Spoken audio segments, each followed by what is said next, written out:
नमस्कार दोस्तों, मैं हूं प्रियेंद्र यादव और स्वागत है आप सबका हमारे इस चैनल पर जिसका नाम है ई-टेक स्टडी। दोस्तों, आज की इस वीडियो में आपको बतलाने वाला हूं जो आरआरबी रीजनल रूरल बैंक का जो रिक्रूटमेंट आया हुआ है, जो कि आईबीपीएस हर साल रिलीज करता है, उसका कितना नंबर्स ऑफ सीट्स अवेलेबल्स है और कौन से पोस्ट पे कितने नंबर ऑफ सीट्स हैं और क्या एग्जिबिटिव क्राइटेरिया है इस एग्जाम को लेकर के इस वीडियो में आपको पूरा डिटेल में बतलाने वाला हूं। तो वीडियो को शुरू से अंत तक जरूर देखिएगा। तो चलिए वीडियो को शुरू करते हैं। तो जैसा कि आपने मेरे थंबनेल पे देखा है कि मैंने केवल 3 इम्पोर्टेंट टॉपिक ही एग्ज़ाम से रिलेटेड मैंने वहाँ पे लिखे हुए हैं कि इस एग्ज़ाम का जो पैटर्न है वो क्या है और एग्जिबिलिटी क्राइटेरिया है दूसरा, और तीसरा है एक सिलेबस। जी हाँ, एग्ज़ाम का सिलेबस। तो यहाँ पे मैं आपको इस टाइम दूसरे साइट पर लेकर चलूँगा, आईबीपीएस के साइट पर न ले जा करके, क्योंकि आईबीपीएस के साइट पे बहुत ज़्यादा रश देखने को मिल रहा है, साइट ओपन नहीं हो पा रहा है। तो चलिए मैं इस साइट को ओपन कर लेता हूँ और यहाँ पे कुछ आपको जानकारी दूंगा कि कब से कब तक आपको ऑनलाइन रजिस्ट्रेशन करना है और कब से कब तक फ़ी पेमेंट करना है, कब से कब तक आप अपने ऑनलाइन एप्लीकेशन फॉर्म को एडिट कर सकते हैं। तो यहाँ पे मैं इस लिंक को ओपन कर लेता हूँ। अब देखिए, यहाँ पे जैसे ही मैंने लिंक ओपन किया तो यहाँ पे एक जॉब नोटिफिकेशन लिखा हुआ आपको दिखाई दे रहा होगा। तो यहाँ पे देखिए लिखा हुआ है IBPS 9640 CRP RRB 9 online link available. तो मैं यहाँ पे क्लिक करता हूँ। मैं यहाँ पे जैसे ही क्लिक करूँगा एक दूसरा टैब ओपन होगा और यहाँ पे पूरा जो कब से कब तक रजिस्ट्रेशन करना है, कब से कब आप ऑनलाइन फॉर्म को एडिट कर सकते हैं, ये सारा कुछ यहाँ पे प्रोसेस आपको लिखा हुआ मिलेगा। ठीक है, देखिए बात करते हैं सबसे पहले एप्लीकेशन फ़ी को लेकर के। तो इस बार बहुत ही महत्वपूर्ण जो चेंजेस देखने को मिले हैं इस बार के नोटिफिकेशंस में, 2 ही इम्पोर्टेंट नोटिफिकेशंस में बात देखने को मिली है। वो पहला बात यह है कि एप्लीकेशंस फ़ी को लेकर के। जी हाँ, आईबीपीएस के जितने भी इससे पहले एग्ज़ाम हुए हैं क्लर्क एमपीओ लेवल के, उसके एप्लीकेशंस फ़ी केवल 600 ही होते थे और जो भी ट्रांजैक्शन चार्ज एक्स्ट्रा होता था वो बॉर्न किया जाता था स्टूडेंट के द्वारा। लेकिन इस बार क्या हुआ है कि आपको यहाँ पे देखिए 850 रुपये ओबीसी एवं जनरल वालों के लिए फीस रखा गया है, एवं एससी एसटी पीडब्ल्यूडी और एक्स सर्विसमैन कैंडिडेट के लिए यहाँ पे 175 रुपये रखा गया है।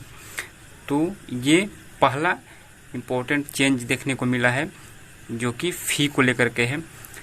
तो फ़ी कोई मैटर नहीं करता, केवल आपको एग्ज़ाम देना है, एग्ज़ाम क्लियर करना है, तो फ़ी के आपको चक्कर में नहीं पड़ना है। अब दूसरा बात देखिए, ये क्या है कि कब से कब तक आपको रजिस्ट्रेशन करना है। तो रजिस्ट्रेशन का जो सिलसिला है वो 1/7/2020 से ही चालू हो चुका है और कब तक कर सकते हैं, 21/7/2020 तक आप ऑनलाइन रजिस्ट्रेशन कर सकते हैं। और एडिटिंग का जो डेट है वो 21/7/20 ही रखा गया है। और आप अपना एप्लीकेशन फॉर्म जो प्रिंट करना है उसको आप 5/8/2020 तक हो सके तो आप प्रिंट कर लें या उससे भी पहले कर लें, जब भी आप ऑनलाइन अपना एप्लीकेशन फॉर्म कंप्लीट कर लेते हैं। तो और बात कर लेते हैं यहाँ पे, अब जब आप प्रीलिमिनरी एग्ज़ाम का जो आपको एडमिट कार्ड कब रिलीज होगा, तो वो आपको अगस्त मिड या लास्ट में रिलीज होगा। और एग्ज़ाम कंडक्शन की बात करते हैं तो सितंबर या अक्टूबर में आपका एग्ज़ाम कंडक्ट कर लिया जाएगा। लेकिन यहाँ पे मैंने एक एजम्पशन मतलब पढ़ा है कि वहाँ पे लिखा गया है कि अगर सब कुछ सही रहता है तो मतलब कोरोना के चलते ये एग्ज़ाम्स पोस्टपोन्ड भी हो सकता है। और ये मैं दावे के साथ कह सकता हूँ कि ये 100% एग्ज़ाम पोस्टपोन्ड होगा ही होगा, इस डेट पे नहीं हो सकता है दोस्तों। तो वही बात कर लेते हैं, जो हमारा प्रीलिमिनरी एग्ज़ाम का रिजल्ट कब आएगा, तो वो आएगा अक्टूबर माह में, अगर ये टाइम पे कंडक्ट हो जाता है तो और मेन एग्ज़ाम होगा अक्टूबर या नवंबर में। तो ये रहा दोस्तों आपका। अब बात कर लेते हैं एज की, एज लिमिटेशंस की, एज क्या है। तो यहाँ पे देखिए मैं केवल ऑफिस असिस्टेंट एवं पीयू लेवल के ही बात, इस 2 पोस्ट को ही लेकर के बात करना चाहूँगा, क्योंकि मैं भी एक स्टूडेंट हूँ और मैं ग्रेजुएशन मैंने कंप्लीट किया हुआ है।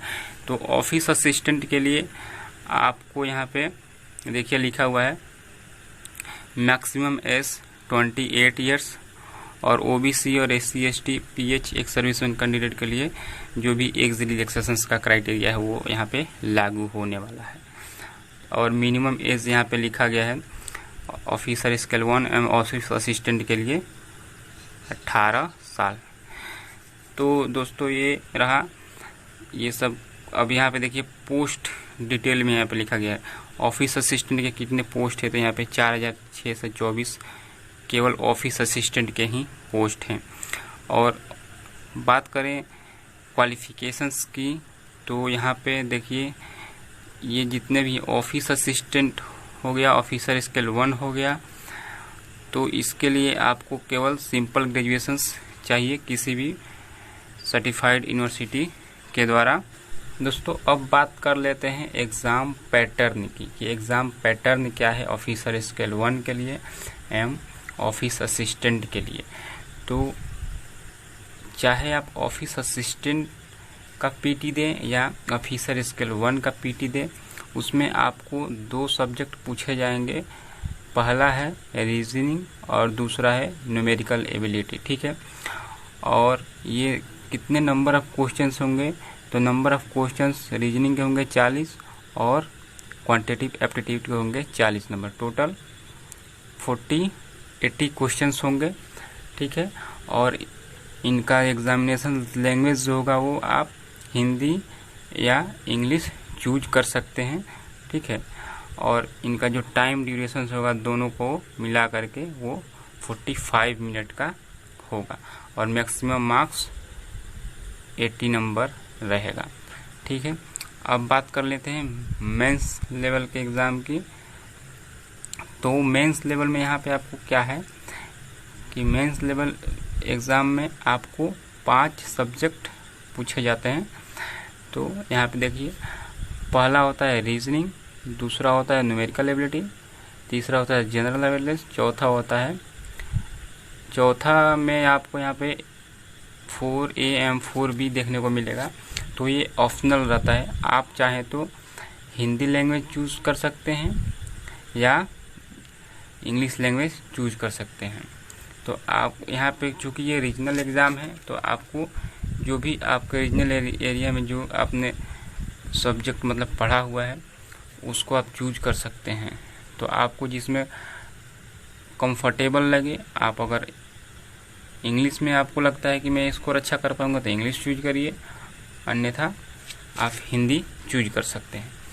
और यहाँ पे 5वां जो होता है वो सब्जेक्ट को हमारा कंप्यूटर नॉलेज होता है, ठीक है। तो देखिए ये जितने भी सेक्शंस हैं वो सब 40 मार्क्स के होते हैं और टोटल हो जाते हैं 200 क्वेश्चंस। और इनका जो वेटेज रहता है मतलब मैक्सिमम मार्क्स 200 ही रहता है, ठीक है। और इनका कंपोजिट जो टाइम होता है वो 2 घंटे का होता है, ठीक है। तो ये रहा एग्ज़ाम पैटर्न। अब बात कर लेते हैं कि इसका सिलेबस क्या है। तो सिलेबस में देखिए मैं यहाँ पे आपको स्लाइड दिखा रहा हूँ, हो सके तो आप स्क्रीनशॉट ले लीजिएगा, क्योंकि मैं यहाँ पे केवल पीटी की बात कर रहा हूँ। मेंस के लिए आपको एक अलग से यहाँ पे वीडियो में बनाकर ज़रूर दिखाऊंगा, तो यहाँ पे आप स्क्रीनशॉट ले सकते हैं चाहे तो। और ये रहा रीजनिंग का सिलेबस, ठीक है। और एक इम्पॉर्टेंट बात ये है दोस्तों, जैसे कि मैंने आपको 2 इम्पोर्टेंट बात शुरुआत में ही बताया। पहला जो कि मैंने आपको बतला दिया कि पहला इम्पोर्टेंट बात ये था कि एक तो फीस को लेकर के बढ़ोतरी हुई है इस बार, जो कि आप हर बार एग्ज़ामिनेशन फ़ी 600 रुपये ही देते थे क्लर्क एवं पीयू लेवल के एग्ज़ाम के लिए, लेकिन इस बार आपको 850 रुपये देने होंगे। तो वो एक बात रहा। और दूसरा एक ये इम्पोर्टेंट बात है कि यहाँ पे कोविड-19 से रिलेटेड कुछ यहाँ पे इम्पोर्टेंट बात जो आप यहाँ पे लिखा हुआ है, मैंने ये नोटिफिकेशंस का स्क्रीनशॉट लिया हुआ है, यहाँ मैं आपको पढ़कर सुना रहा हूँ। पहला ये mask, wearing mask is compulsory, ये मैं नहीं बोल रहा, ये रिक्रूटमेंट के आपके नोटिफिकेशंस में लिखा हुआ है। दूसरा, आपको ग्लव्स पहन कर जाना है एग्जामिनेशन हॉल में। और तीसरा है ट्रांसपेरेंट वाटर बोतल, मतलब खुद का आपका एक वाटर बोतल होना चाहिए। चौथा, आपको 50 ml का हैंड सैनिटाइज़र होना चाहिए। और पांचवा है एक सिंपल पेन। तो पेन तो हमेशा हम लोग लेकर जाते ही हैं एग्जामिनेशन हॉल। तो ये इस बात को आप हल्के में न लें, क्योंकि ये नोटिफिकेशन में लिखा हुआ है। अगर आप इन सब बातों को फॉलो नहीं करेंगे तो हो सके तो आपको एग्ज़ाम में बैठने न दिया जाए, ठीक है। तो दोस्तों, अगर ये वीडियो आप तक किसी के माध्यम से पहुंचा है तो प्लीज़ इस वीडियो को लाइक एवं मेरे चैनल को सपोर्ट ज़रूर करिएगा। और हो सके तो अपने दोस्तों में वीडियो को ज़्यादा से ज़्यादा मात्रा में शेयर करें। अगर फिर भी आपका कोई क्वेरीज है किसी भी विषय से रिलेटेड तो आप मुझसे कमेंट कॉलम में पूछ सकते हैं। मैं आपके सवाल का जवाब देने के लिए हमेशा तत्पर हूँ। फिर मिलते हैं नेक्स्ट वीडियो में, तब तक के लिए बहुत बहुत धन्यवाद। Thank you.